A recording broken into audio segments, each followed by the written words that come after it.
हाय प्रिय छात्रों, आज का टॉपिक है हमारा 12th क्लास के इन 3 फॉर्मूलों के ऊपर।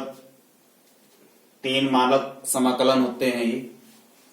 3 फॉर्मूलों में से एक फॉर्मूला एग्जाम में ज्यादातर पूछा गया है। कोई भी एक फॉर्मूला वो एग्जाम में हल कराने के लिए दे देता है, प्रूफ कराने के लिए भी दे देता है, और वो हमसे केवल इतना भी कह देता है इसे हटा करके कि integral root a square minus x square dx का मान क्या होगा। तो आज हम इन्हीं 3 फॉर्मूलों पर डिस्कस करने वाले हैं। इन्हें प्रूफ करेंगे। ये इसके इक्वल कैसे आता है, ये इसके इक्वल कैसे आता है, ये इसके इक्वल कैसे आता है। फिर इन्हीं फॉर्मूले के ऊपर हम क्वेश्चन लेके चलेंगे, कुछ जो मोस्ट इंपोर्टेंट क्वेश्चन होंगे, ज्यादातर बोर्ड परीक्षा में पूछे गए होंगे। इसी टाइप के हम क्वेश्चनों को सॉल्व कराएंगे। लेकिन इन 3 फॉर्मूलों को आप बहुत अच्छे तरीके से तैयार कर लीजिए, क्योंकि आप बोर्ड परीक्षा देने जा रहे हैं। 12th क्लास की बोर्ड परीक्षा में ज्यादातर इन क्वेश्चनों के ऊपर, इन फॉर्मूलों के ऊपर या तो क्वेश्चन बन के आया है या फिर फॉर्मूला ही दिया है और इतना दिया है integral root a square minus x square dx का मान क्या होगा, या integral root a square plus x square dx का मान क्या होगा, या दिया है integral root x square minus a square dx का मान क्या होगा। तो मान तो ये होगा जो सामने लिखा हुआ है, क्योंकि ये इनका फॉर्मूला होता है। तो वहां पे फॉर्मूले को प्रूफ कराने के लिए दे देता है, वो सिद्ध करने को नहीं देता, बस मान निकलवाता है। तो मान निकाल करके हमें ये लाना होता है। इसके बाद अगर ये फॉर्मूले नहीं देता है तो वो हमें फिर इनके ऊपर क्वेश्चन देता है निश्चित। अगर फॉर्मूला नहीं देता है तो फिर वो इस फॉर्मूले के, इन 3 फॉर्मूलों के ऊपर वो हमें एक क्वेश्चन 101% देता है। हर पेपर में मिलता है, ऐसा कोई पेपर ही नहीं आया जिसमें इन 3 फॉर्मूलों के ऊपर एक क्वेश्चन ना आया हो बन के बोर्ड एग्जाम में। तो आज हम इसी बात पे डिस्कस करेंगे। चलो बात करते हैं हम इसके फर्स्ट फॉर्मूले की। फर्स्ट फॉर्मूला है हमारे पास integral root a square minus x square dx बराबर होता है ये 1/2 x root a square minus x square plus 1/2 A square sine inverse x upon a plus सी। सी एक हमारा कांस्टेंट है, समतुल्य मान कांस्टेंट है ये हमारा। तो इन 2 फॉर्मूलों को हम यहां से फिलहाल रफ कर देते हैं। फर्स्ट वाले फॉर्मूले को हम प्रूफ कर लेते हैं। तो फर्स्ट वाला फॉर्मूला प्रूफ करेंगे। तीनों फॉर्मूले वैसे आपको ये याद भी करने हैं। चलो फर्स्ट फॉर्मूला लेके चलते हैं। हमें से क्वेश्चन किया गया कि integral root a square minus x square dx का मान ज्ञात कीजिए। इस फॉर्म में कोई वो क्वेश्चन भी बना करके दे सकता है, और वो क्वेश्चन इस आधार पे भी हो सकता है कि इंटीग्रल रूट, वो किस तरीके से देता है, एक्स स्क्वायर माइनस के 4 पहले रख देगा, 4 माइनस एक्स स्क्वायर डीएक्स। तो आप समझ गए होंगे वो इसी बेस पे क्वेश्चन है हमारा, बात समझ गए ना। तो इस तरीके से वो हमें क्वेश्चन दे देता है बोर्ड एग्जाम में। और भी क्वेश्चन दे देता है, क्वेश्चन कराऊंगा मैं इसके ऊपर आपको। तो इसे लेके चलते हैं हम। हमें इसका मान ज्ञात करना है और हमें पता है क्योंकि इसका मान ये आने वाला है। तो हल करने से पहले इसे i के इक्वल ले लेते हैं कि i बराबर जो है वो integral root a square minus x square dx.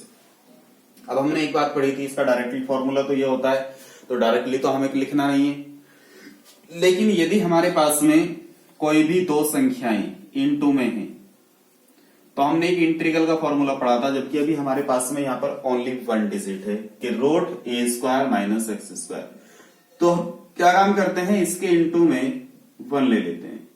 क्या ले लेते हैं, 1। अब यहां पे हमारे पास में 2 डिजिट हो गई, और जब 2 डिजिट हमारे पास में इनटू में होती थी, एक फर्स्ट होती थी एक सेकंड होती थी, तो हम क्या काम करते थे कि फर्स्ट वाली को बाहर रखते थे और सेकंड वाली का हम समाकलन कर देते थे, मतलब इंटीग्रल।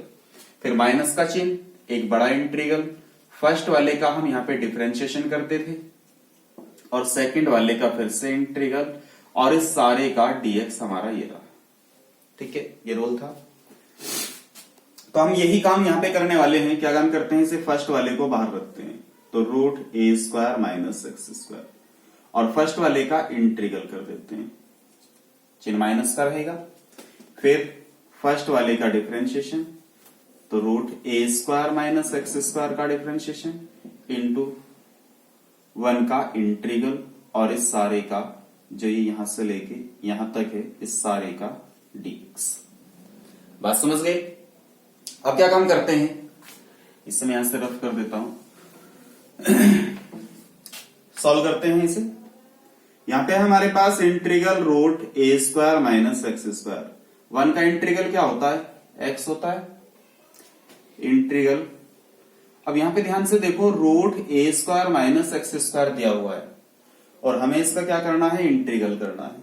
क्योंकि हमने पढ़ा था कि डी dx रूट एक्स का जो होता है वो 1/2 रूट एक्स होता है। तो ये तो हमारे बात समझ में आ गई कि रूट, इसे यदि हम सारे को x मान के चले, मीन्स t पुट करके चले, तो ये हमारे पास में जो सारा बन के आने वाला है वो 1/2 root a square minus x square बन के आने वाला है। लेकिन डिफरेंशिएशन के अंदर ये बात थी कि यदि x के स्थान पे कोई डिजिट आई है तो उसे हम t मान करके उसका डिफरेंशिएशन दोबारा करेंगे। लेकिन उस समाकलन में भी करते थे हम, जब उसे t मानते थे तो हम क्या काम करते हैं कि इसका डिफरेंशिएशन दोबारा करेंगे, क्योंकि जो हमारे डिजिट x के स्थान पे है उसका डिफरेंशिएशन हमें क्या करना है, दोबारा करना है। तो हम करेंगे a square minus x square into 1 का इंटीग्रल क्या होता है, x होता है, और इस सारे का dx ये बाहर है। ये बात समझ में आ गई? आगे सोल्व करते हैं। यहां पे हमारे पास बन गया x root a square minus x square minus, अब यहां पे ध्यान से देखो 1/2 root a square minus x square अभी हमारे पास अवेलेबल है। अब क्या करते हैं, ए स्क्वायर का डिफरेंशिएशन, क्योंकि ए कांस्टेंट है, कांस्टेंट का डिफरेंशिएशन 0 होता है, और एक्स स्क्वायर का क्या होगा, 2x होगा, और इसके इनटू में बाहर कितना है, x, और इस सारे का क्या है अभी, dx भी है।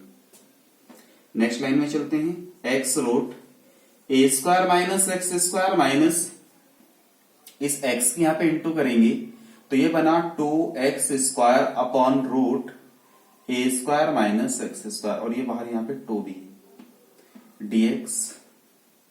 नेक्स्ट लाइन में चलते हैं, x root a square minus x square minus, 2 से 2 कैंसिल हो गया और ये माइनस माइनस प्लस हो गया, तो इसे माइनस माइनस प्लस कर देते हैं, और 2 से 2 क्या हो गया हमारा, कैंसिल हो गया, तो एक्स स्क्वायर अपॉन ए स्क्वायर माइनस एक्स स्क्वायर हमारे पास यहां पे रह गया रूट में।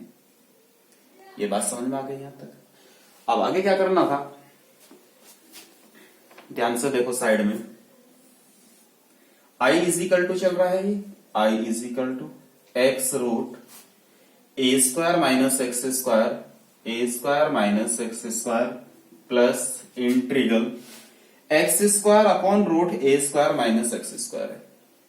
अब ये ए स्क्वायर में से एक्स स्क्वायर माइनस हो रहा है, तो आपको कुछ इस तरीके से सोचना है कि नीचे वाली डिजिट जो है ए स्क्वायर माइनस एक्स स्क्वायर ऊपर कैसे बनाई जाए। अगर इस थीम को पकड़ लोगे, तीनों फॉर्मूले आप इसी ट्रिक से प्रूव कर लोगे कि यहाँ पे एक्स स्क्वायर है और यहाँ ए स्क्वायर है, तो ऊपर ए स्क्वायर कैसे बनाया जाए एक्स स्क्वायर के साथ में, जबकि एक्स स्क्वायर माइनस का हो जाना चाहिए और ए स्क्वायर प्लस का हो जाना चाहिए। तो ऐसा करने के लिए हमें क्या करना चाहिए कि ऊपर, क्योंकि नीचे तो हमारे पास ए स्क्वायर माइनस एक्स स्क्वायर, तो ऊपर हमारा एक्स प्लस का है, लेकिन वो हमारा होना कहीं का चाहिए, माइनस का होना चाहिए। तो हम क्या काम कर लेते हैं, इसी चीज को ए स्क्वायर इसमें जोड़ देते हैं और ए स्क्वायर इसमें से घटा देते हैं, और प्लस में कितना है, एक्स स्क्वायर। तो हमारे क्वेश्चन पे कोई फर्क भी नहीं पड़ा ए स्क्वायर जोड़ने और ए स्क्वायर घटाने पे, और हमारा काम भी आसान हो गया कि हमें ए स्क्वायर माइनस एक्स स्क्वायर ऊपर बनाना था। तो यदि हम यहां से माइनस कॉमन ले लेते हैं तो ए स्क्वायर माइनस एक्स स्क्वायर हमारे पास बचेगा। बात समझ गए? तो हम क्या काम करते हैं, I is equal to x root a square minus x square तो हमारे पास है, और यहां से ए स्क्वायर माइनस कॉमन ले लेते हैं तो ए स्क्वायर प्लस एक्स स्क्वायर हमारे पास बचेगा, सॉरी माइनस, क्योंकि यहां से यदि हम माइनस कॉमन लेंगे तो वो ए स्क्वायर माइनस एक्स स्क्वायर हो जाएगा, और अपॉन में हमारे पास कितना है, root a square minus x square का डीएक्स। क्लियर? अब इसे इसके बटे में और इसके बटे में अलग अलग भेज देते हैं। तो i is equal to x root a square minus x square हमारे पास है, इसके बटे में अलग भेजेंगे तो ये बना a square upon root a square minus x square dx minus, ये इंटीग्रल भी इसके साथ जाएगा, a square minus x square upon root a square minus x square dx. यहां तक बात समझ में आ गई। अब हम क्या काम करते हैं, क्योंकि i is equal to x root a square minus x square हमारे पास था, ये ए स्क्वायर कॉन्स्टेंट है, इसे हम बाहर लिख लेते हैं, तो हमारे पास बचता है 1 upon root a square minus x square dx minus, हम जानते हैं कि यदि x अपॉन रूट x नीचे लिखा हुआ हो, यदि कोई डिजिट हमारे पास में ऐसे हो x अपॉन रूट x, तो ये इससे रूट x बार कैंसिल हो जाती है, ठीक है, क्योंकि ऊपर 1 पावर है, नीचे हाफ पावर है, 1 में से हाफ पावर माइनस होगी तो उसकी हाफ पावर रह जाएगी x की। तो हम कह सकते हैं कि इससे कटने के बाद जो बचेगा वो root a square minus x square बचेगा, और बाहर इंटीग्रल है लगा हुआ। अब ध्यान से देखो कि जो ये बन के आया है हमारे पास में, वो यहां है हमारे पास, तो ये क्या था i, तो इसका मतलब ये हमारे लिए किसका काम करेगा, i का काम करेगा, तो ये बन गया हमारे पास i। यहां पे हमारे पास i पहले से अवेलेबल है, तो x root a square minus x square plus a square, और ये integral 1 upon root a square minus x square formula होता है किसका, sine inverse x upon a का। तो हम इसे क्या काम करेंगे, लिख देंगे sine inverse x upon a, ये तो sine inverse x upon a का फॉर्मूला होता है, और माइनस में हमारे पास कितना है i। अब ये i माइनस में इधर है, इधर आते ही प्लस का हो जाएगा, तो i के साथ i प्लस होगा तो कितना बना 2i is equal to x root a square minus x square plus a square sine inverse x upon a, और ये i तो इधर आके 2i हो गया। अभी जो i की गुना में 2 है वो इसके कहां जाएगा, बटे में जाएगा, और वो इसके बटे में भी जाएगा और इसके बटे में भी जाएगा, तो हम कह सकते हैं i इज इक्वल टू हो जाएगा x upon 2 root a square minus x square plus a square upon 2 sine inverse x upon a, और प्लस में क्या लगा देते हैं, c लगा देते हैं, क्योंकि इनका सभी का इंटीग्रल हम कर चुके हैं। ये बात समझ में आ गई, हमारा क्वेश्चन का आंसर भी आ गया। आंसर भी तो यही था, integral root a square minus x square dx is equal to 1 upon 2 means x upon 2 root a square minus x square plus 1 upon 2 a square sine inverse x upon a plus c, यही हमारा answer था। एक formula हमने आपको proof कर दिया है, जो इसके दूसरे फॉर्मूले हैं उसकी ओर चलते हैं। हमारे पास इसका दूसरा फॉर्मूला क्या था, तो दूसरा फॉर्मूला भी देख लेते हैं। वैसे आपको काम क्या करना है, इस फॉर्मूले के ऊपर भी हम आपको बहुत सारे, तो इसके जो हमारे पास में 2 फॉर्मूले और नोट किए थे हमने, वो आपको प्रूफ करने हैं, इसी ट्रिक से प्रूफ करनी है। वहां पर लॉग दिया हुआ है, तो वहां पर एक फॉर्मूला बन जाएगा लॉग वाला, log x plus root a square minus x square का बनेगा, एक log x plus root a square minus x square का बनेगा। तो वे 2 फॉर्मूले आपको प्रूफ कर लेने हैं, सेम इसी ट्रिक से आपको प्रूफ करने हैं, और नेक्स्ट वीडियो में हम इन 3 फॉर्मूलों के ऊपर आपको क्वेश्चन लेकर के आएंगे कि हमें एग्जाम में इन फॉर्मूलों के ऊपर क्वेश्चनों को कैसे सोल्व करना है, कितने नंबर का क्वेश्चन आएगा, ज्यादा से ज्यादा कितने नंबर का पूछा जा सकता है। अगर इतने नंबर में आता है, कोई क्वेश्चन हमारा 3-4 नंबर से फालतू का आता है, तो हमें उसे किस ट्रिक से सॉल्व करना होगा, इस बारे में हम आपसे नेक्स्ट वीडियो में डिस्कस करेंगे। मिलते हैं हम आपसे अब नेक्स्ट वीडियो के साथ।